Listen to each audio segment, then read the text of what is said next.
The first Legend of Zelda came out in 1986, and ever since then, a total of 19 games have been released. Over the years, the franchise has managed to captivate generations of audiences with the story of the protagonist Link and Princess Zelda against the malevolent Ganon. The 19th iteration of the game, Breath of the Wild, received rave reviews after its release in 2017 and is considered one of the best entries in the franchise. This led to the development of a sequel and the 20th iteration of the game, Tears of the Kingdom, which is going to be released very soon. So without further ado, let's jump right into the video to learn more about the game. When is The Legend of Zelda Tears of the Kingdom coming out? The Legend of Zelda Tears of the Kingdom, which is going to be a Nintendo Switch exclusive, is all set to release on the 12th of May 2023, which was confirmed at the Nintendo Direct September 2022 showcase. Development of the game. The development of the game began after the production of the Breath of the Wild wrapped up in 2017. Initially, Tears of the Kingdom was being developed as a DLC since Eiji Aonuma, the producer of Breath of the Wild, wanted to explore Hyrule further with a new storyline and gameplay. However, when the new ideas seemed too extensive, it was decided to continue the project as a sequel instead of a DLC. The game was officially announced during the E3 2019 Nintendo Direct.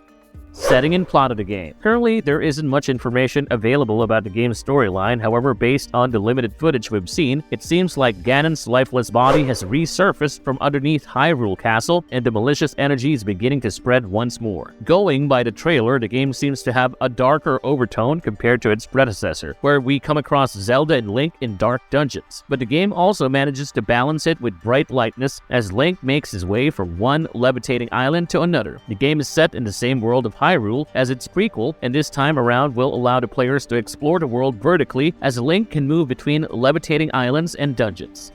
What can we expect from the gameplay? In terms of combat and puzzles, Nintendo didn't show much more, but we've seen more ways to travel through Hyrule. It appears that Link will have several new weapons in the game, such as axes, bows, shields, and swords, using them in combat against both new and familiar adversaries. However, similar to Breath of the Wild, the weapons in the game degrade and disintegrate, which forces players to try out new weapons as they progress. With the inclusion of additional Sheikah abilities and expanded exploration options, Tears of the Kingdom is poised to build upon its predecessor in a well-crafted manner. The sequel also has a set of new abilities for Link that will help him fight enemies that pose a threat to Hyrule. These include the ability to fuse, which enables Link to create instant combinations of different vehicles and weapons, Ascend, which lets him teleport vertically to different locations, Ultra Hand, which allows him to integrate objects to create distinctive structures, and the Recall, which will enable him to rewind time and track of physical objects. For example, Link can create completely new weapons with existing weapons because of his fuse ability. Suppose if the range of a regular spear falls short, he can fuse 2 spears to increase its range.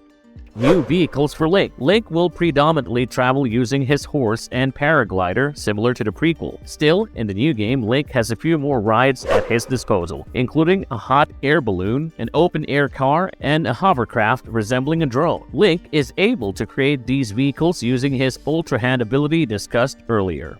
Main characters and bosses. Despite an arm injury at the beginning of the game, Link, the Knight of the Legend, will be returning as the protagonist who will protect the titular Princess Zelda to find allies in his pursuit of defeating Ganon. In this game, Princess Zelda has yet to figure out her true potential and destiny, prompting her to search for answers. It is most likely that Ganondorf will be the game's main villain, although we came across a version of the character in the prequel called Calamity Ganon. This time around, we will be facing the real deal in combat. Another returning character is Prince Sidon, armed with a trident and fighting alongside Link. Apart from that, we also come across Tulin in various instances in the third trailer, who is eager to take his father's place after Teba was injured during the attack on Divine Beast Vam Meadow. Riju, wielding her dual scimitars, is also likely to return after she was seen inheriting her mother's position as the chief of the Gerudo in the prequel as an ally of Link. Players will also encounter Beetle in the sequel, a traveling merchant who will sell all kinds of things to the player. A mysterious